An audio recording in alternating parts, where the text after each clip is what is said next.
Why is shame such a powerful emotion? How does it affect us mentally, physically, emotionally? I'm Nadia Davis. I'm a mom, author, attorney, and Kundalini yoga teacher who has experienced public shaming that brought me to my knees.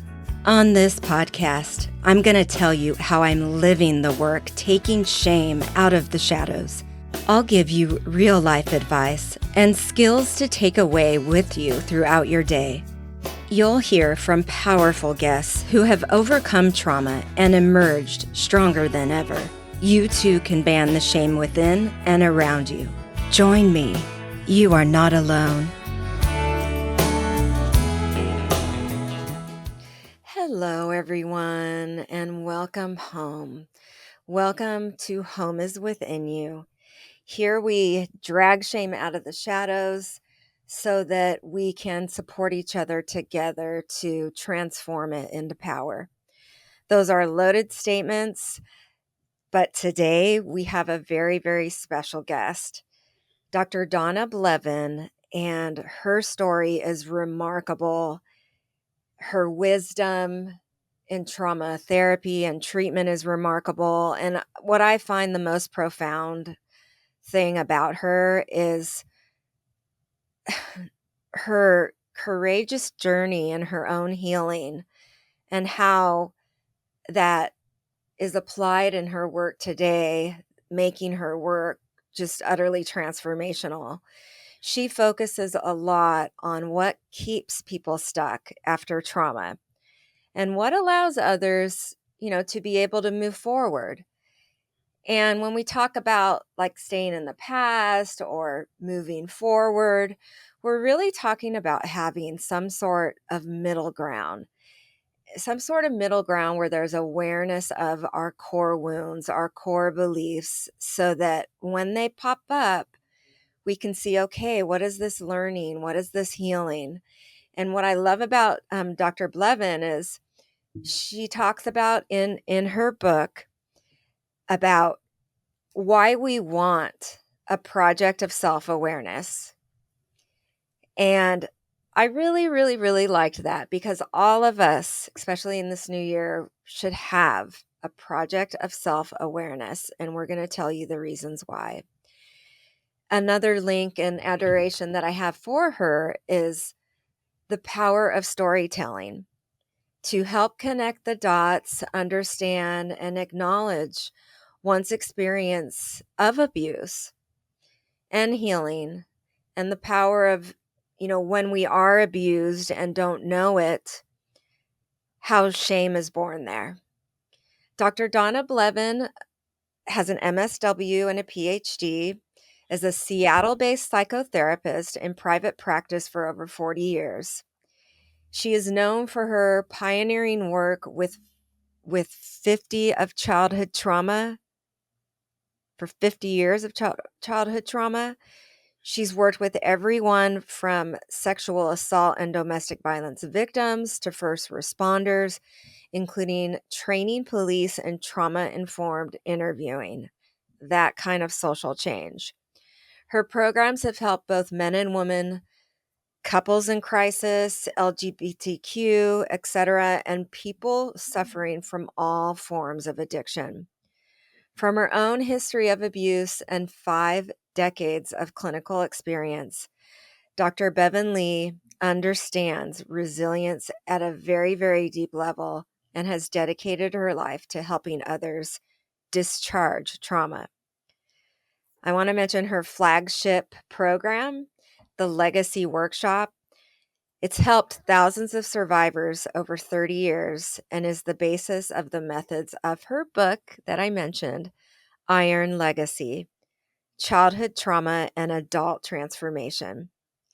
She's also the host of the popular podcast, Healing Your Family Legacy, and I'm super honored to have her here after she had interviewed me some months ago. It's a huge honor for you to be here. Well, thank you, and it's good to see you again. When I was reading some of your work, I related so much, and I really want to dive into as much of your story that you want to share. So there's some words put on the birthplace of shame in those childhood experiences that initially are just fragmented slides that we can't understand. But what for you personally was the origins as well as the experience of shame in the painful times as a child? Well, when I was young, I was the first of several children in the family. Um, and my parents were very young, had just turned 18. And so it was kind of like there were children who were going to be raising children. And I'm not saying that to let them off the hook, but essentially, when people abuse children, they've oftentimes been abused themselves, or they've been in families where there have been abuse, even if it hasn't happened to them. It's like in my legacy workshop, I always tell people, if you're in here and you hear me talking about abuse, it's like childhood abuse, abandonment, neglect, sexual, physical. There are all kind of ways that children are abused. And most of the time, people tend to think of abuse of children as being physical or sexual. And absolutely, that is abusive. It goes without saying. But there are also other ways to abuse children, and one is to ignore them. Just, That is such an ignore important them. distinction because most And, people, when they hear child abuse, they rule themselves out. mm-hmm, But some of the power of your work and in healing memoir writing mm-hmm. is lifting that shame that really blinds us from seeing that we simply all have these childhood core beliefs and wounds. Yes. And so what happens, and this happened to me, but it happens to all children who are abandoned, abused, or neglected, or all of the above, is that they believe that it's about them. And of course they can't believe anything else, because they can only act their age, they can only think their age. And Mhm, when you are a child, you are necessarily uh, self-absorbed, and you believe that everything's about you. mhm, Everything. Like if the sun comes up, it's about you. If the sun doesn't, if it goes down, it's about you. You believe everything is about you, because that's the nature of the beast of the young child. So if they're receiving love, they know that's about them. Like my grandmother, my both of my grandmothers, but I had one grandmother who was very close, and she was very close to me, and she just loved me. mhm, There was just no question in my mind.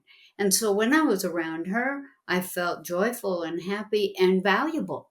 mhm, When I was around my parents, I felt scared. I felt like a bad girl. I felt worthless. I felt sad.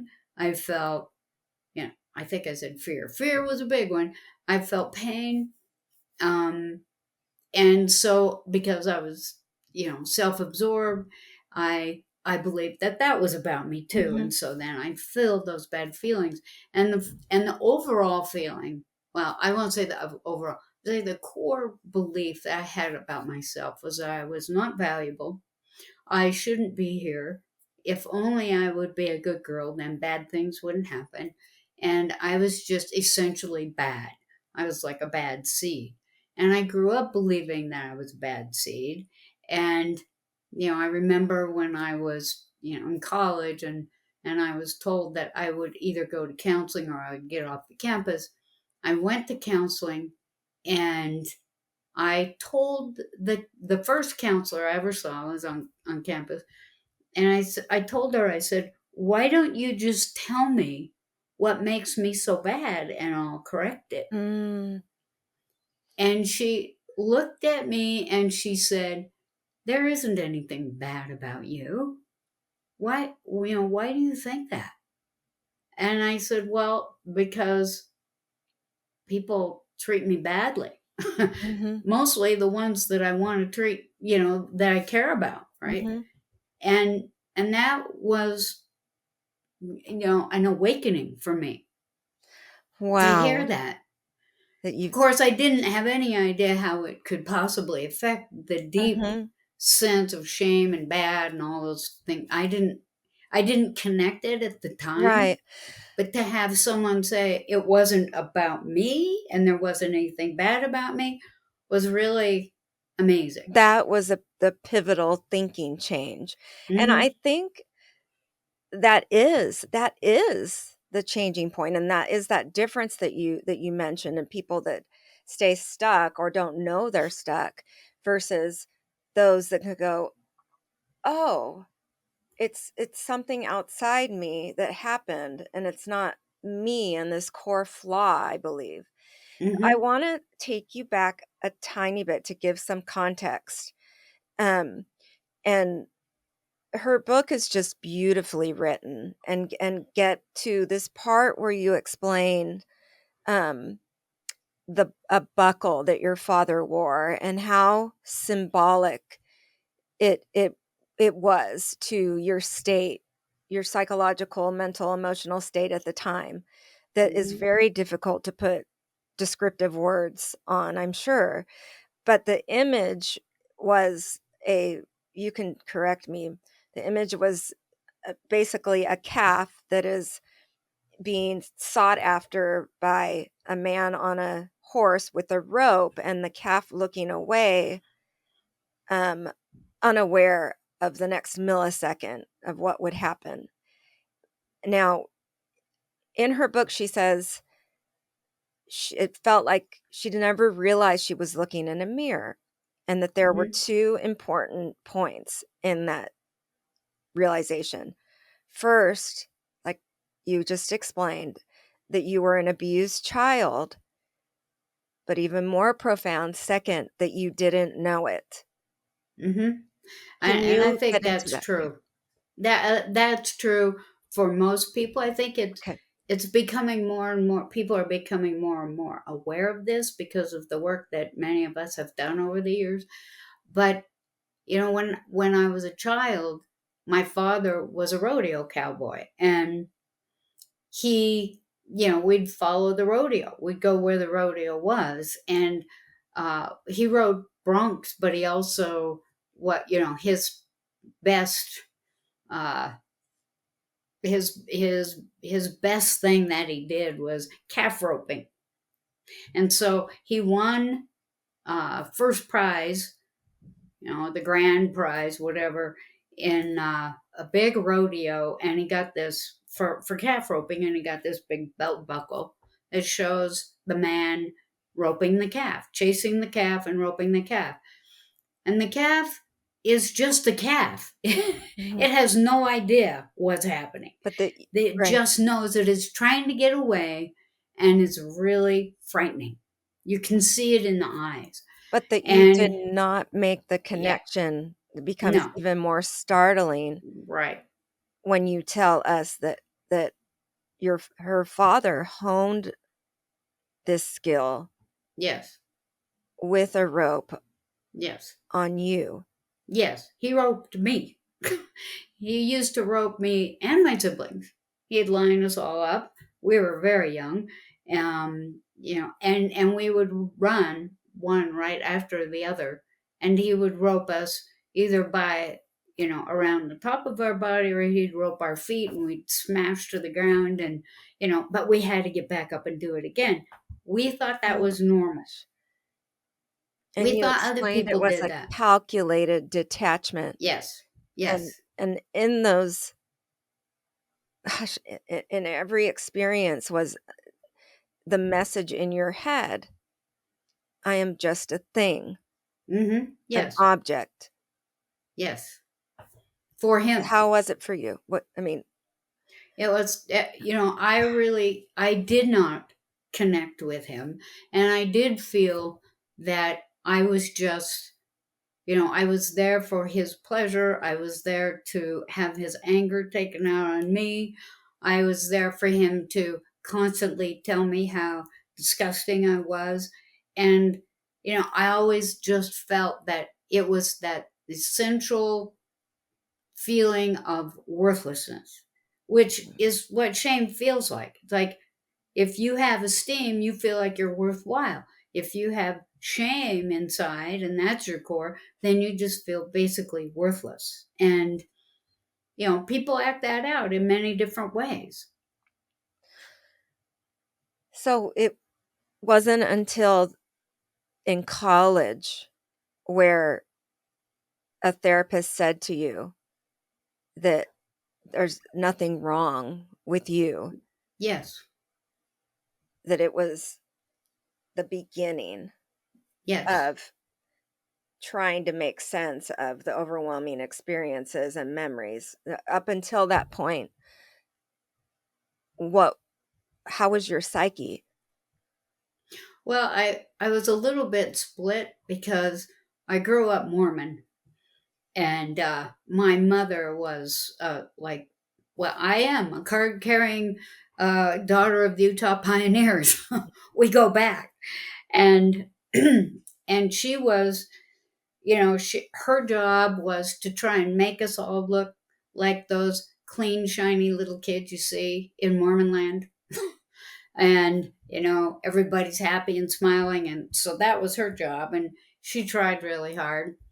Um, but the split was that I believed to the deepest parts of my soul everything that I was trained to believe about being a Mormon. And I was one of the best little Mormons you ever saw. Some of my friends became Mormons because I was such a good little Mormon.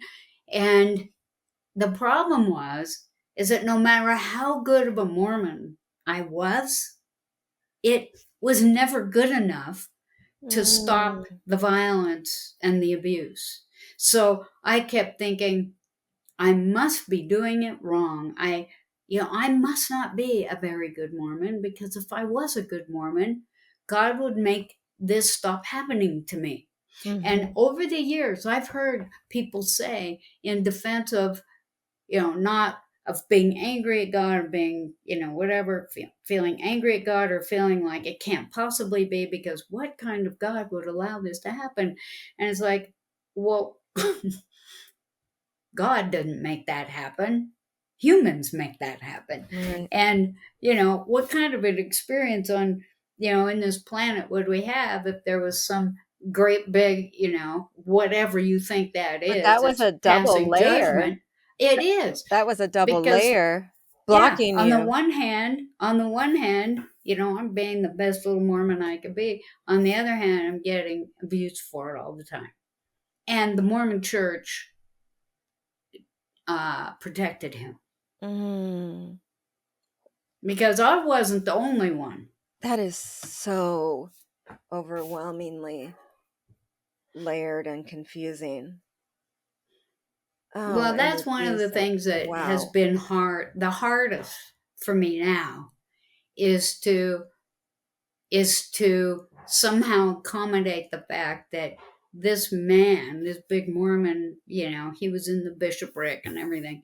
It's like and they knew because I wasn't the only one, and they protected him and made sure that he never lost his real status in the community. All the while, there were people falling like flies behind him, and I There is that I just nothing that can't angers me accommodate that. more than something like that.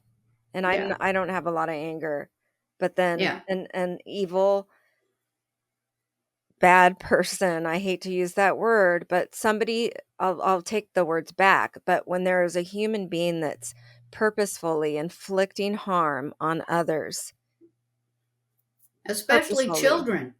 Children can't especially defend children, themselves. and Yeah, there is no accountability. The no, times are changing, they are. and people are starting to increase awareness of sociopaths and Yes, narcissists and other tendencies and yes. speaking up.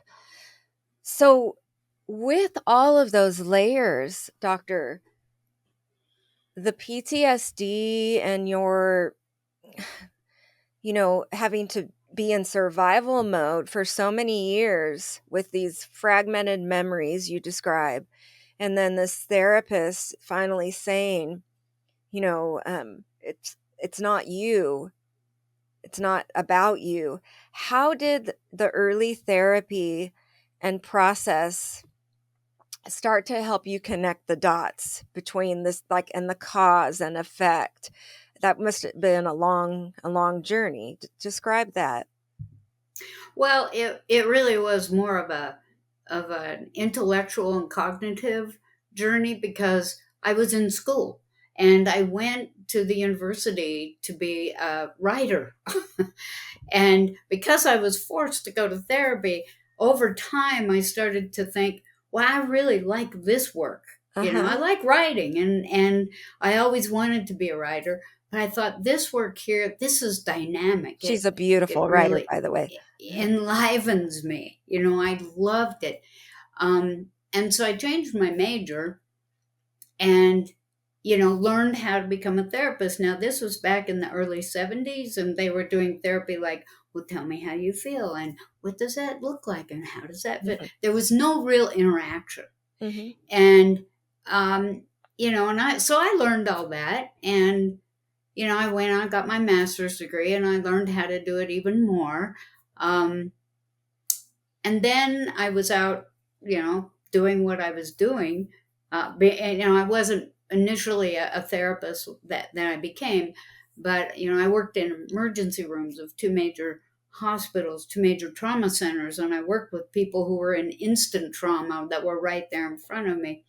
And that's when I started to realize that, wait a minute here. Some of these people have the same kind of trauma I had. I'm sitting here doing this work. I have no idea how, mhm. how this works and why I just had so many questions. And that's when I started to understand that people who have trauma grow up to either be victims or they become offenders. Mhm, And I thought, wow, this is monumental mhm. because this had never been discussed in any graduate or undergraduate program. And it So took, that's where the buck stops. That's yeah, where removing the silence and speaking out for all will stop the cycle. yes, it does stop the cycle. And people become more what I call, when you heal from your childhood trauma, well, not only do you feel better, but one of the things that happens is that you grow up. Mhm. You start acting like an adult. You start feeling like an adult.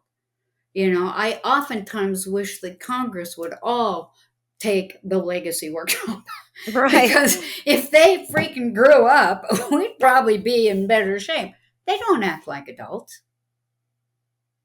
They act like a bunch of like kids on the playground taking it out on each other. you know and when people start acting like adult, they raise children in a more positive way. Their relationships are more positive.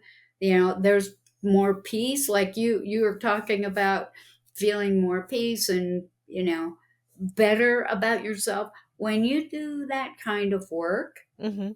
and you really start to feel, not only does somebody tell you that, well, you're not really responsible for all this and you're not a bad person. Well, that's one thing. But when you start to feel it and believe it, it There's changes who authen you It are. completely changes everything, and Yes. it's authentic connection, honest, real, with other human beings. That is the biggest Yes. blessing, is the human connection. Yes.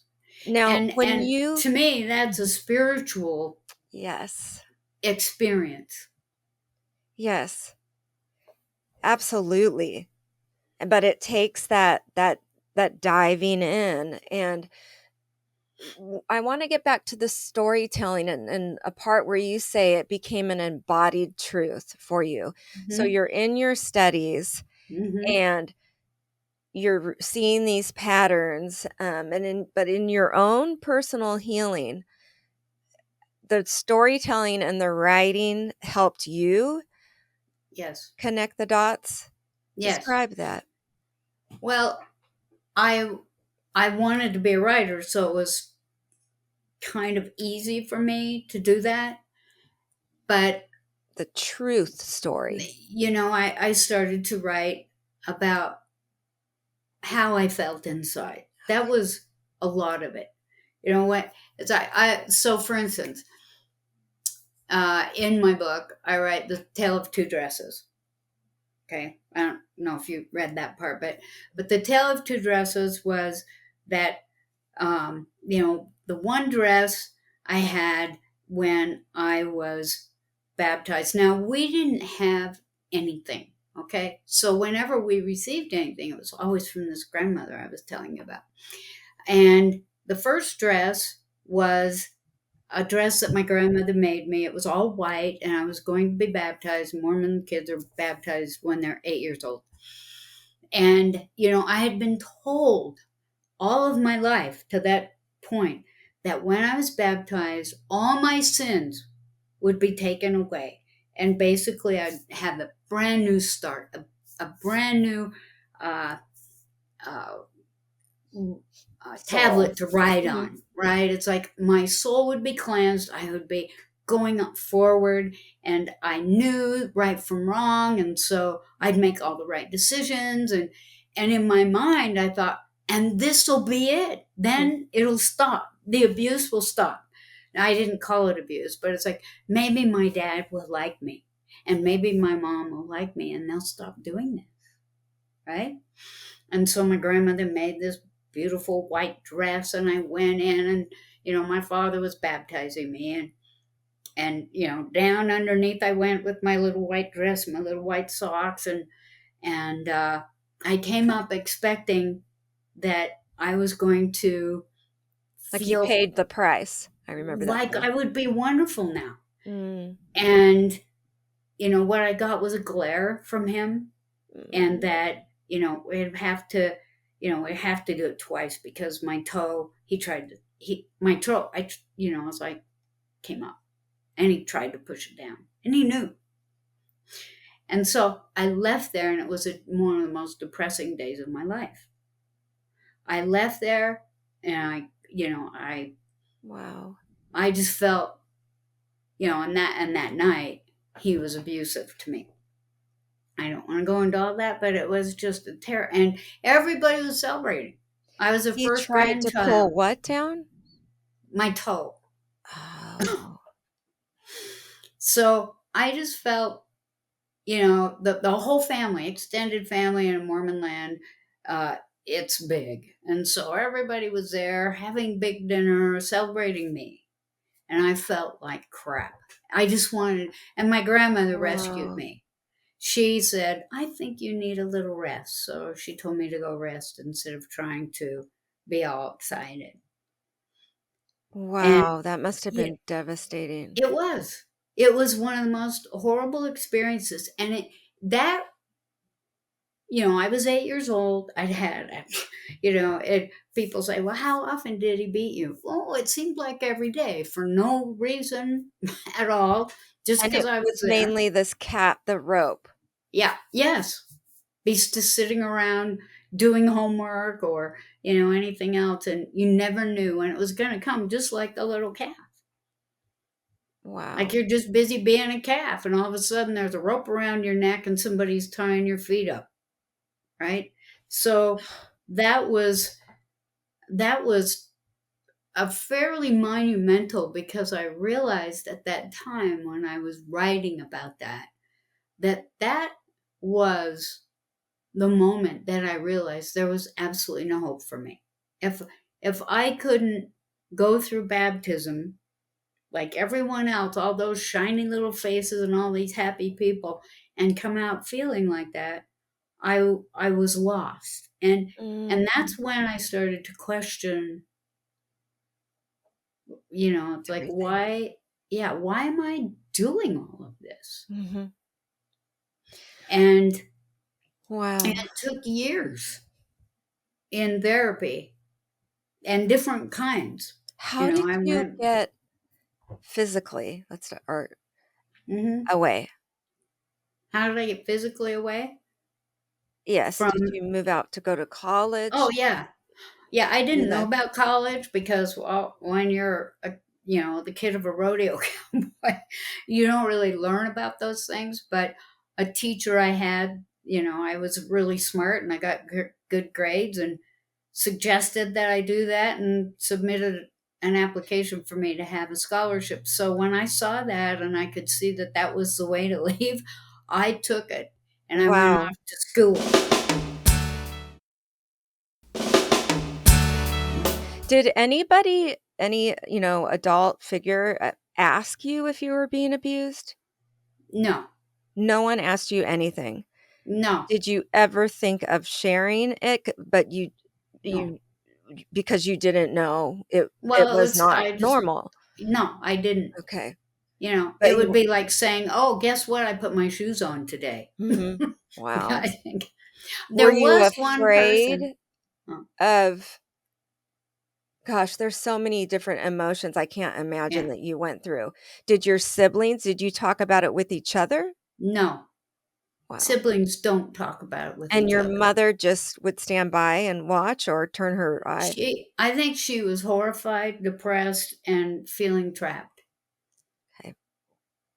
And so she'd try and make us all look good. It's like make sure that we had, like we didn't have anything. So my cousins would hand, we'd have hand me downs, but I was so small that they'd have to. My mother would take them apart and then re-sew it, and she was really good. She was the homemaker of the universe. I mean, this woman could do everything. Mm, Um, and so she would do all that to make us look good. And I think in her mind, as long as she did that, then she would mhm. have redemption from it. That was the only way to Yeah. create some sanity out of Yeah. the Because insanity. I mean, this So was back in the 50s mhm. and she didn't really have anywhere to turn. So in college, after this statement and then your studies began, Hmm. that relentless, probe into your own experience. Describe that process. Describe when you suddenly, had, okay, the cause and effect, it's not me. And how long was that part of the journey? And did you somewhat separate yourself psychologically from the family then? And what I was that did. like? Well, it was easy to separate myself because when it was on my 21st birthday, I discovered that I was gay. And that was part of the problem that I had with all of the boys that I would go out with, Mm. and I would just completely be uninterested. Um, So there was another source of you thought you were flawed. yeah, right. Well, and that made it easy for the church to really see that. Well, she really is a bad person, and my whole family just said, "Oh, we can't have you around." So basically, Oh, it was wow. like a mutual agreement. I'm getting out of here, and they said, "Never come back." You know, that And was they more or knew less. you came out to them. Oh yeah. Wow. Yes, because by then I was pretty much done with trying to please everybody and make everybody feel better about me. And by then it was like, if you don't like it, you know what you can do with it. But And so I let's left. dive deep into the connection between your core belief that you were flawed, something's wrong with you, and then you realize that you are you've been abused, Hmm. and then the realization that you're gay, and that's the word that you use to identify, correct? Yeah. Um, Yes. that that you knew somewhere that this was your truth, and you didn't deny it to yourself. Was Hmm. there a phase when you were like, "Oh, that's wrong and I shouldn't be," or what are these, did you shame your own feelings and attraction?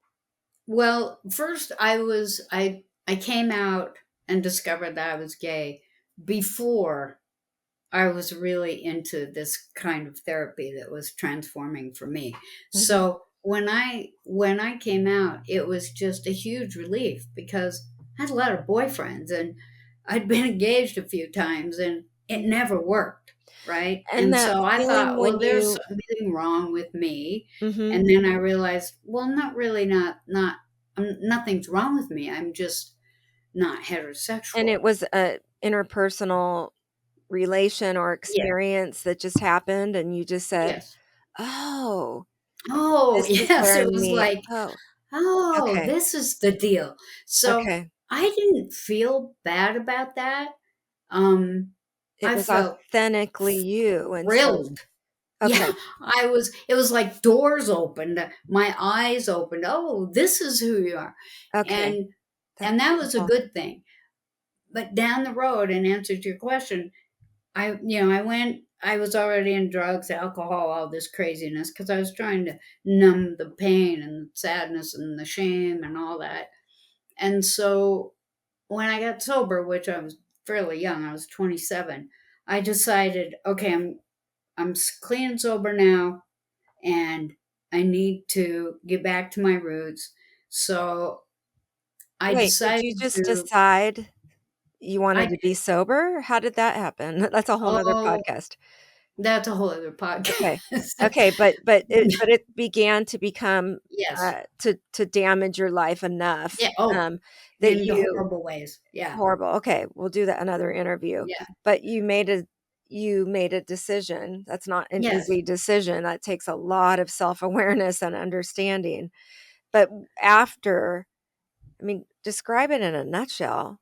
Well, it was a little bit of an intervention Okay, because a colleague of mine at the time, I was director of the Center Against Sexual Assault okay, in Phoenix, and a colleague of mine who was on my board had noticed that I wasn't right. There was mhm, something wrong. And she realized that had a lot to do with my drinking and my drugging. okay. She didn't know exactly how much or what because I didn't do that in front of her, but I did run into her a few times. And So up until that point, you're in this yeah, grin and bear it survival, this yes, save others, that this is yep, my identity, and that was yes. sustaining the Oh, I all was the on other holes in you. fire. Okay, okay. Yeah, I was on fire with this. Many This can was in relate to that. 1976 Okay. when, you know, sexual assault wasn't even a crime against a person. It was a crime, Right. and it was a crime against property.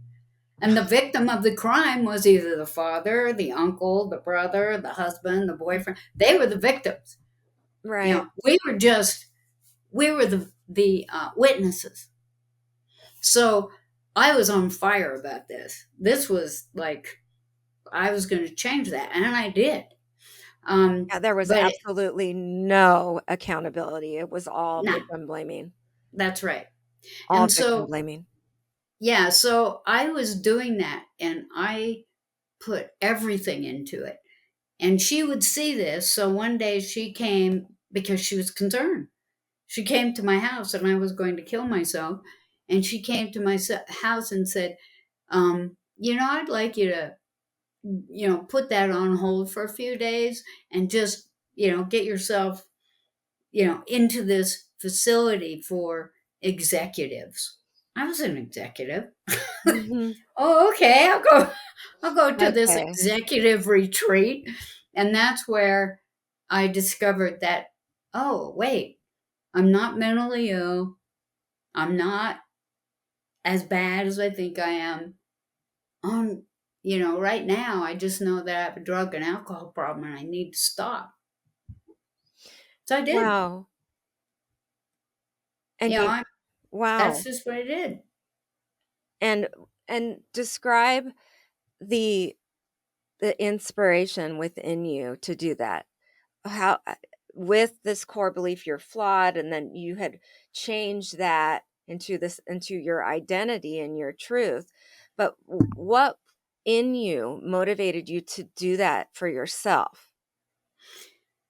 Well, my personality. is one where my mother just said that I was just determined all the time. Okay. And, that's me. I'm a determined person. And, I thought, well, maybe I won't kill myself if I feel better. And, they're telling me that I have a drug and alcohol problem. And if I stop, that I'll feel better. I'll give that a shot Okay. in a determined way. And I did. Okay. It's So like that it was will was simple. properly applied. It was Yeah. put in the to okay, Yeah. It's for like, you feel self-love. bad now, you'll feel better. You might not feel all better, but you'll feel better if you stop that. And it just seems so simple to me. Mhm. And it is. Don't put it in your mouth, your veins, up your nose, Mhm. or where else. Now, do you Don't think use that. being connected to your authentic self more was also kind of was the source and your soul finally getting a voice in your head? And when did all that happen? When did, the spiritual healing and awareness begin? Well, I think it came over time. Mhm. Sure. Um, every time I felt like somebody told me the truth when they said they cared for me, Mm. yeah, it would it would start adding to that, like like when I'd feel it from my grandmother. There was a little rock in the river, and every time it happened, the rock got bigger, bigger, bigger. And so pretty soon, it's like it was, the river of badness was held behind. So isn't that one person in your life symbolized that Mm, secure place, that safe place, if even just a little bit in right. all of that abuse? Yeah. Okay. And that's why, I had a teacher. Well, I had a couple of teachers. And that's why it's so important for people when they are around children to let the child know or the adolescent know that they're really valuable and important, and take a few minutes and talk to them, because you don't know what's going on in that child's Mm. life, but if it's a bad situation, they will remember that. What are the top 3 tips and advice that you would have wanted an adult to say to you, at that time that people can do today? Um, Well, when most people who are adults can see when a child's in distress, and the kind of distress, like I had welts on my body, and and I just had this dead look in my eyes. And there were people who knew this, many back to all my family, and it's like people knew. It's like he didn't make a big secret of it. And for one adult to say, "It looks to me like you're in distress. Can I help you?" right. Is someone hurting Wow. you? There came a time when I was young that it was very close. Somebody almost did that. And I'm 73 years old, and I still remember that she almost did it. She almost asked me. She Wow. almost saved me.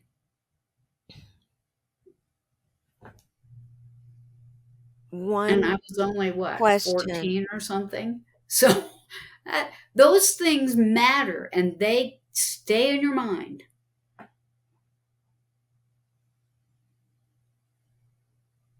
that is so powerful and helpful, and it really is that human to human recognition of what is in front of you and providing that safe place, even just looking a kid in the eye. And you And said asking them asking, if "You look they need some help. distressed," not even yes. Yes. Or you just say, "Are you upset? Because you look upset." And they might say, "Oh no, I." it's like, blah, blah, and they'll make, Mhm. and the excuse they give you, you've got to think, okay, could this be real? Mhm. Are they making crap up just to, because they'll protect the family, you But it know? really is piercing that layered shame bubble. Yes. It's And it piercing takes that time. layered shame bubble in a really gentle but powerful way. Yes. So So I don't think there's top three. I think there's one thing. And then to be available, to be in that child's life. right. Even if it's just like where they go to school, and so periodically you drop by, how you doing? Waving at them because they remember. So from that to sharing and speaking your story and using storytelling in Hmm. your book now to help other people, how can you just please elaborate on your miraculous, beautiful leadership in the area of trauma treatment and the evolution of it you've seen? This is a loaded question, but where Hmm. you would wish that it would go. And I have to say how much I adore you for the what I think is social change, the advocating and giving trauma informed Hmm. delivery of services. I think is where everything will change. But how did that evolve? You're in school, you get your degree, you start having clients. Hmm. What is the most profound shift you saw in there, both personally as well as in the field? Well, seeing people and listening to their stories, and I started to see that all of these people had trauma in their childhood. And back then we called it, this person has been abused or this person has been neglected. And and it became so obvious to me. I didn't know why it wasn't obvious to everyone else. Right. It's like they'd come in with depression or anxiety or, any number of things. I mean, read the DSM, there's a million Mhm. things you can have a diagnosis about, right? But they all had the same thing. Mhm. And they'd all been abused. And some of them didn't even know that Mhm. they'd been abused, but when they would talk about their family, it was obvious and clear that they were, and that they all defended the person that did Mhm. it. I was such a bad kid, if you had a kid like me, you'd have to beat me upside the head too. Mhm. Excuse me.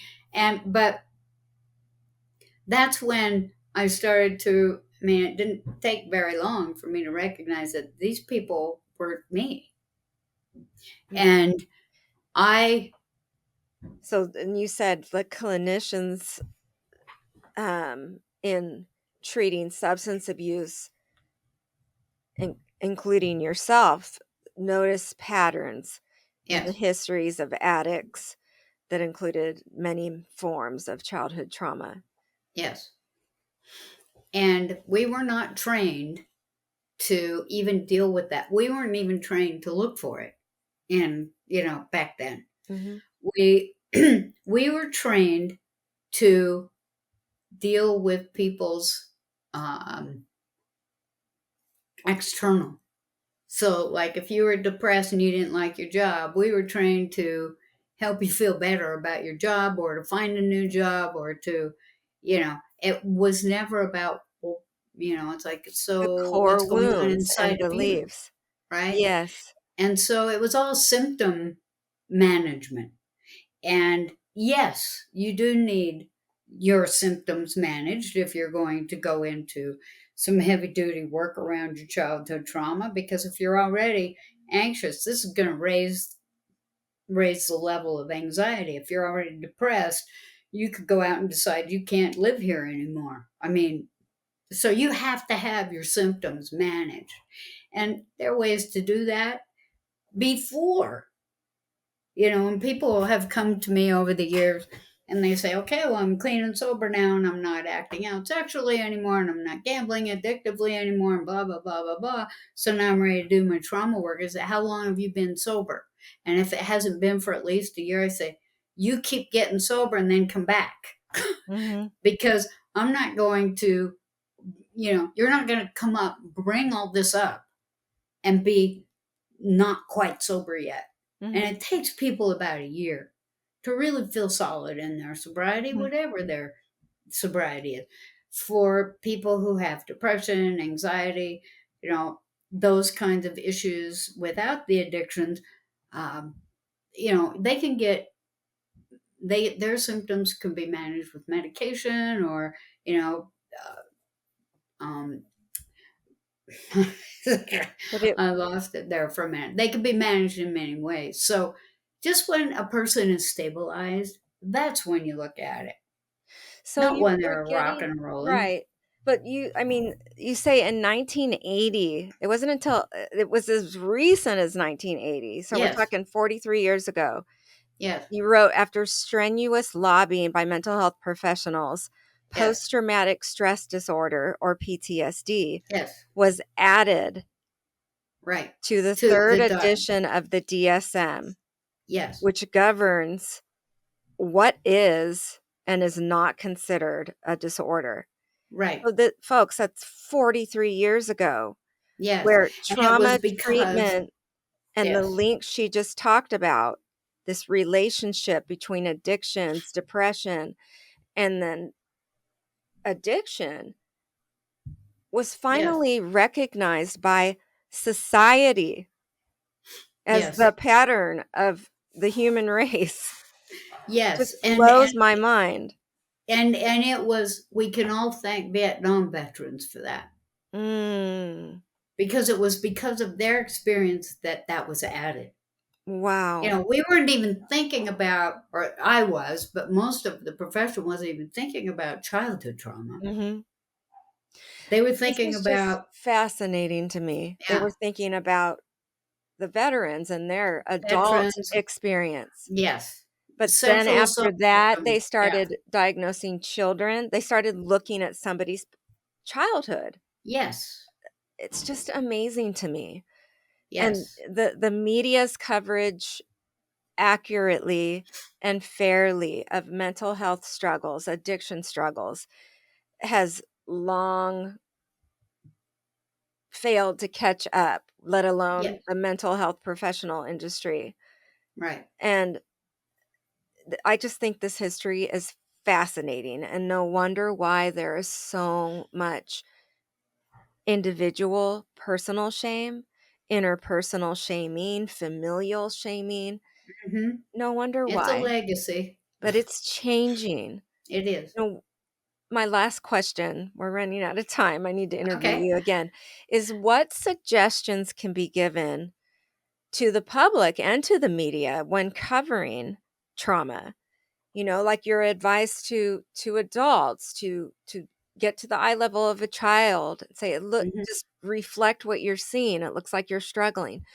How hmm, can media coverage and questioning be better so that we don't re-traumatize, or we don't blame the victim only, as is what happened to me, that we look at the right. human experience? Hmm.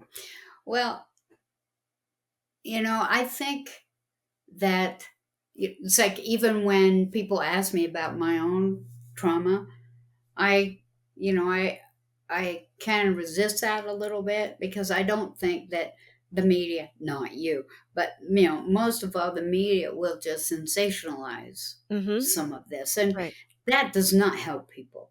No. Okay, it to have somebody tell their story after they've had some therapy, some treatment, and they feel safe and confident and on their feet with it, being able to tell the story without having the media just rip it apart and get like, oh, well, tell me, it's almost like, it's like, tell me more about that. I don't want to know how you Right. survived. I want to know And more there's a of link that here. sensational.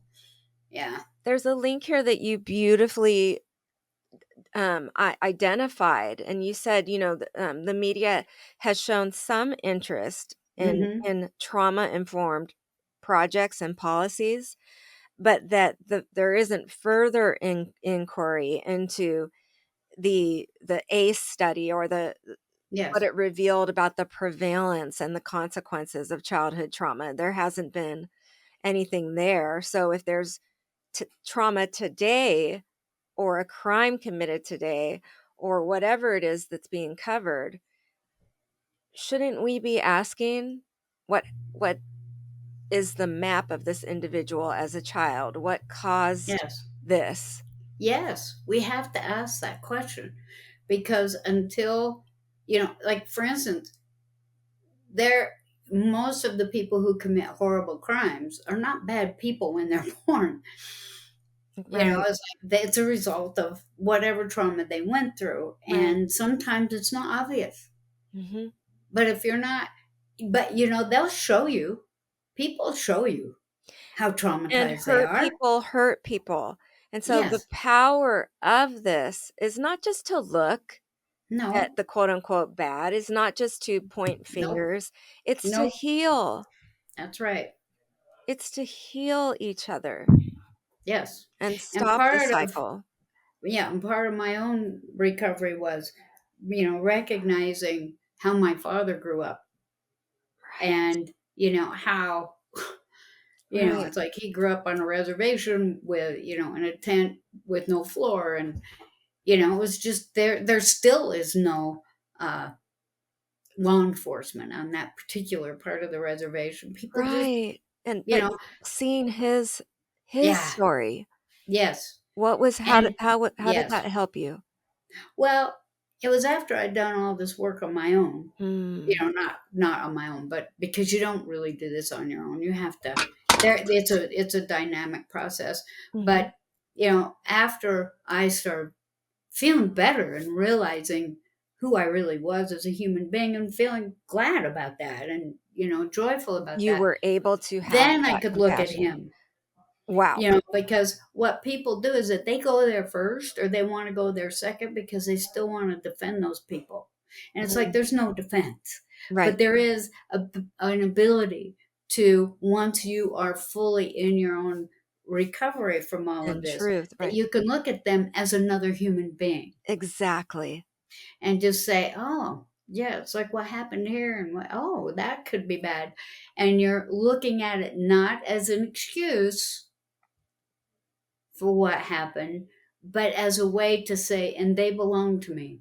And to understand it, Yes. to understand the source Yeah. that caused it, Yes. is it And so empowering and healing, it is the gift that keeps on giving. because then the compassion and Hmm.